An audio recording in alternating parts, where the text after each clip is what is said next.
war-saxaafadeed ka soo baxay dowladda federaalk Soomaaliya ayaa wax kama jiraan ka soo qaaday doorashooyinkii ka dhacay maanta magaalada Kismaayo ee lagu doortay labada madaxweyne.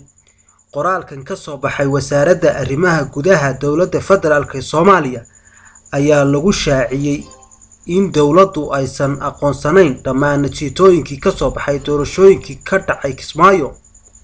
wasaaradda ayaa labadan madaxweyne ee lagu doortay Kismaayo oo kala ah Axmed Madoobe iyo Cabdirashiid Xidig waxay si cad u sheegtay inaan loo marin sharcigii doorashada maamulka Jubbaland.